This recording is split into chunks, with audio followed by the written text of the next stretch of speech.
GGH RMC security guard సమస్యలపై గత 2 నెలలుగా డిప్యూటీ కమిషనర్ ఆఫ్ లేబర్ సమక్షంలో జాయింట్ మీటింగ్స్ జరుగుతున్న విషయం తెలిసిందే. దానిలో భాగంగా శుక్రవారం మధ్యాహ్నం డీసీఎల్ ఎన్ బుల్లి రాణి సమక్షంలో జరిగిన సమావేశంలో జీజీహెచ్ కార్యాలయం తరఫున Y Veerababu, Karthikeya security services సంస్థ తరఫున నాగేశ్వరరావు హాజరయ్యారు. డీసీఎల్ ఇచ్చిన నోటీసుకు కార్తికేయ సంస్థ రాతపూర్వక సమాధానం ఇచ్చారు. జీజీహెచ్ అధికారులు సమాధానమివ్వడానికి గడువు కోరారు. దీనిపై డీసీఎల్ మాట్లాడుతూ ఎంఓయూ అమలు చేయించాల్సిన బాధ్యత జీజీహెచ్ అధికారులదే అన్నారు. అక్రమంగా తొలగించిన మరొక 2 కూడా విధుల్లోకి తీసుకోవాలని, వేతనాలు చెల్లించాలని, పే స్లిప్ తప్పనిసరిగా ఇవ్వాలని, చట్ట ప్రకారం క్యాజువల్ లీవులు అమలు చేయాలన్నారు. జూన్ 11వ తేదీకి తదుపరి వాయిదా వేశారు. ఎంఓయూ అమలు చేస్తున్నారా లేదా, అదేవిధంగా కొంతమందిని అక్రమంగా తొలగించారు, అందులో 3 డ్యూటీలో తీసుకున్నారు, మిగిలిన వాళ్ళు కూడా ఎప్పుడు తీసుకుంటారు.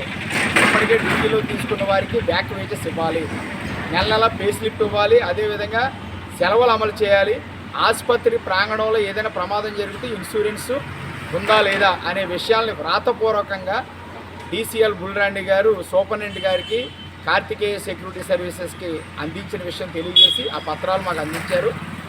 దీనిపైన కార్తికేయ సెక్యూరిటీ సర్వీసెస్ తరఫున వచ్చిన నాగేశ్వరరావు గారు ఒక వ్రాతపూర్వకమైనటువంటి సమాధానాన్ని డీసీఎల్ గారి సమక్షంలో మాకు తెలియజేయడం జరిగింది. దానిలో ఎంఓయూ ప్రకారమే మేము జీతాలు చెల్లిస్తున్నట్టు చెప్పారు, కానీ ఎంఓయూ కాపీని ఇక్కడ సబ్మిట్ చేయలేదు. అదేవిధంగా సెలవులకు సంబంధించి మా యొక్క యాజమాన్యం ఆలోచనలో ఉంది, సెలవులు అమలు చేస్తున్నట్టుగా ఒక కాగితం రాశారు. అలాగే పే స్లిప్ గురించి కూడా పరిశీలిస్తామని చెప్పారు. ఇన్సూరెన్స్కి సంబంధించి కూడా పై అధికారుల దృష్టిలో, కార్తికేయ దృష్టిలో ఉందని చెప్పడం జరిగింది.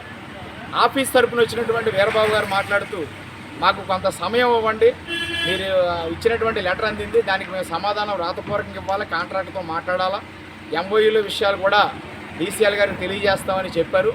అందువల్ల తదుపరి వాయిదా జూన్ 11వ తేదీ ఉదయం నాటికి వేయడం అనేది జరిగింది.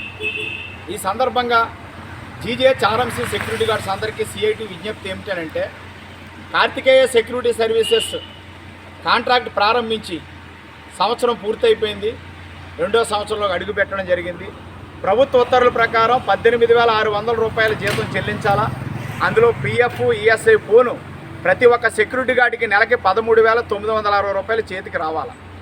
వారాంతపు సెలవులు అమలు చేస్తున్నారు. క్యాజువల్ లీవులు 15 అమలు చేయాల్సిన అవసరం ఉందని జీజీహెచ్ అధికారులు చెప్పారు. ఇక్కడ లేబర్ ఆఫీసులో ఉన్నటువంటి ఒక చట్టం ప్రకారం కూడా క్యాజువల్ లీవులు అమలు చేయాలని చెప్పడం జరుగుతుంది, కానీ ప్రస్తుతం అమలు కావడం లేదు.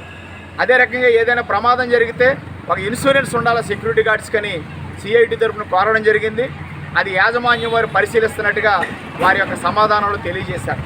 సెక్యూరిటీ గార్డ్స్ ఎవరైనా బ్యాంక్ లోన్ పెట్టుకోవాలంటే పే స్లిప్ ఇవ్వాలా, మొన్నటి వరకు పే స్లిప్ మేము ఇవ్వము అని చెప్పినటువంటి కార్తికేయ సెక్యూరిటీ సర్వీసెస్ ఇప్పుడు మా యాజమాన్యం దృష్టిలో ఉంది, పరిశీలించి తెలియజేస్తామని చెప్పడం అభినందనీయం. అదేవిధంగా సేరు దుర్గ, పోతుల దేవిని కూడా డ్యూటీలో తీసుకోవాలని కోరగా వారిచ్చిన సమాధానం ఏంటంటే, కేసులో ఉన్నారు కాబట్టి డ్యూటీలో తీసుకోవడం లేదని చెప్పారు.